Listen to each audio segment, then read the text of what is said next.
I'd now like to introduce you to Alex Kronemer.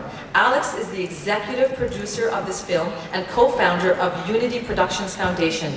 He's a frequent writer and lecturer on religious diversity, Islamic awareness, and cross-cultural communication. He publishes for newspapers and journals and has appeared as a CNN commentator on many occasions.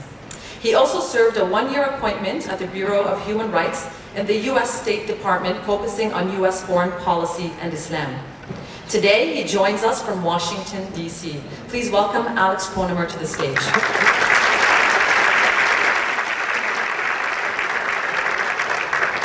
Thank you very much. Well, as I look out at this very diverse audience, I should begin with some universal greetings of peace. So let me wish you all Assalamu alaikum, Shalom, and everybody else in the audience, go Leafs. That clashes between civilizations happen really because of clashes of misunderstandings. That's when we really don't understand what another person's symbols or ideas or history or culture means, that we kind of sometimes get into these situations where we're battling. And more often, instead of comedy, as in the case of this joke, it leads to tragedy when we're in the dark about other people's cultures, about other people's ideas and feelings.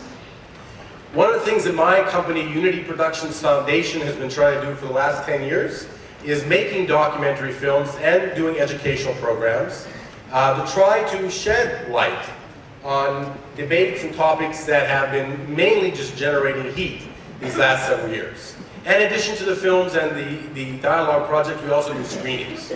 And so it's with great pleasure that I am here tonight to present the Canadian premiere of Inside Islam, What a Billion Muslims Really Think. And it's more than just the Canadian premiere. I want you in the audience to understand this is also in a way Canada's film, because 3 of the underwriters for this film are actually your fellow Torontons. And this film really is moving around the world right now, really is having an impact on peace. And all of you who share this spirit with them by being here tonight are sharing directly in this peacemaking work. So give yourselves all a big round of applause too.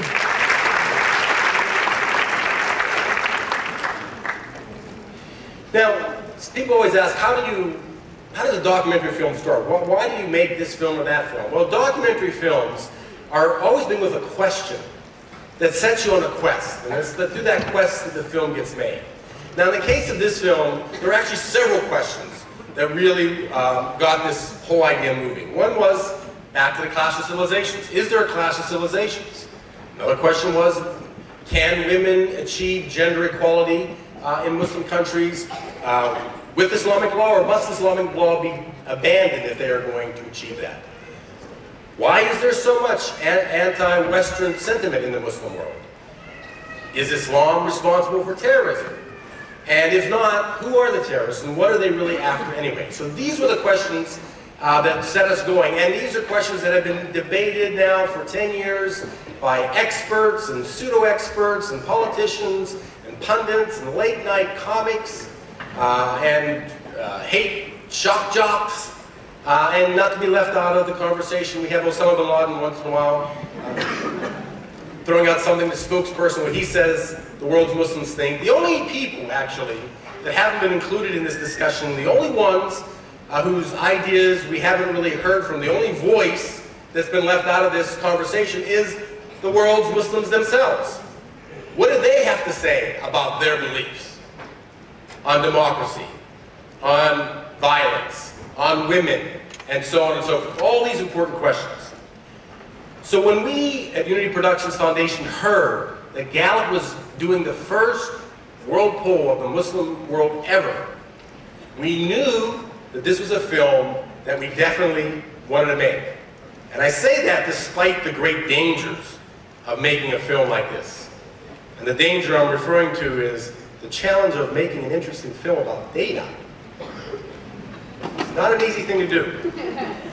But we decided to take it on anyway. We thought that having a data-based evidence about what Muslims had to say about these very important topics would not only be of great importance to those of us living in the West who may not have an idea through the cultural gap and the distance and the fact that most of the information comes from headlines, but also it might be really important for the Muslims in the Muslim world itself to hear. We hear a lot about why aren't Muslims saying more and why aren't Muslims doing more. But I think part of that is, and I think the majority of Muslims themselves don't know where they stand in the minority or the majority for what turns out to be their pretty mainstream views. So one of the things that we really hope that this film would do would also be able to let Muslims themselves know what other Muslims thought about these important subjects. Some of what this film is going to show you tonight is not going to surprise you. You'll learn that, for example, Muslims worldwide have a very negative opinion about the Iraq War. Some of it may surprise you quite a bit. As, for example, when they found the most radical, the most violent people in the Muslim world towards the West, when they found out that the profile of those people matched much more with a revolutionary than a religious zealot. And I'll just give you a heads up that there's a quote comparing Canada to your neighbor to the south, the United States, that I think you'll appreciate learning.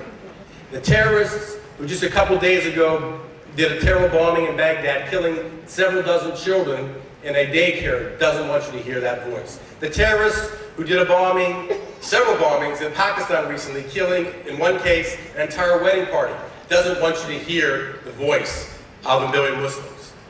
Because it goes against their strategy. It goes against what they want.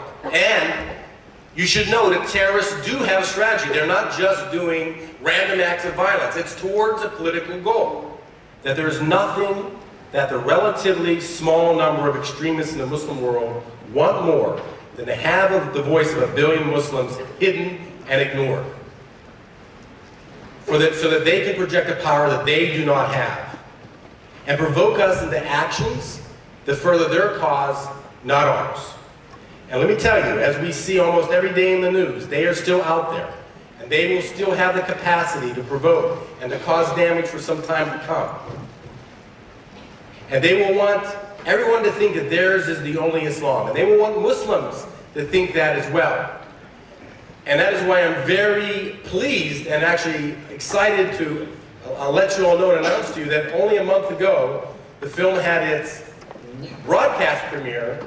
For the first time, any film we've ever made had a broadcast premiere first outside of this country, outside of Canada or the United States, on the Middle East station Al Arabiya, playing on the last Friday of Ramadan and successive days after that. So this message is getting out, not only to people here in the West, but also in the Muslim world. We must know this information.